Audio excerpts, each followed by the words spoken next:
तर सांगली सातारा विधान परिषद निवडणुकीसाठी महायुतीकडून भाजपच्या धैर्यशील कदम आणि महाविकास आघाडीकडून शरद पवारांच्या राष्ट्रवादीचे प्रशांत उर्फ बाळासाहेब पाटील आणि अभय जगताप यांनी उमेदवारी अर्ज दाखल केलाय। अर्ज दाखल करण्याच्या अंतिम दिवशी काँग्रेसकडून संजय मेंढे, मयूर पाटील, राष्ट्रवादी काँग्रेसचे अभयसिंग जगताप, सीमा पोद्दार यांच्यासह 7 उमेदवारी अर्ज दाखल झालेत। उमेदवारी माघारीची मुदत 4 जून रोजीची आहे आणि यानंतरच निवडणुकीचं चित्र स्पष्ट होणार आहे। भाजपचा संख्याबळ सर्वाधिक असल्याने महायुतीत भाजपने ही जागा आपल्याकडे ठेवली। धैर्यशील कदम यांची उमेदवारी रात्री उशिरा जाहीर करण्यात आली। या निवडणुकीसाठी राष्ट्रवादी काँग्रेस शरद पवार गटाकडून आमदार जयंत पाटील यांचे चुलत बंधू प्रशांत उर्फ बाळासाहेब पाटील आणि अभय जगताप यांची उमेदवारी दाखल करण्यात आली असून काँग्रेसने अखेरच्या क्षणी संजय मेंढे आणि मयूर पाटील या दोघांचे उमेदवारी अर्ज दाखल केलेले आहेत।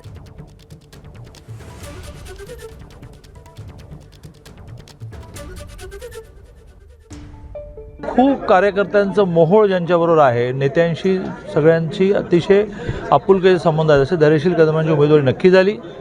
आज आम्ही सगळेजण माननीय आदरणीय उदयनराजे भोसले, माननीय शिवेंद्रराजे भोसले, माननीय जयकुमार भाऊ गोरे, सुहास बाबर असे आम्ही सगळे आमदार खासदार आले आहेत। कारण 4 फॉर्म भरायचे असतात, प्रत्येकाबरोबर 5 असे 20 नेते फॉर्म भरतील असं आम्ही उमेदवारी अर्ज भरला आहे आणि वन वे निवडणूक ही होईल, पूर्ण यश मिळेल यात माझ्या मनात कोणती शंका नाही।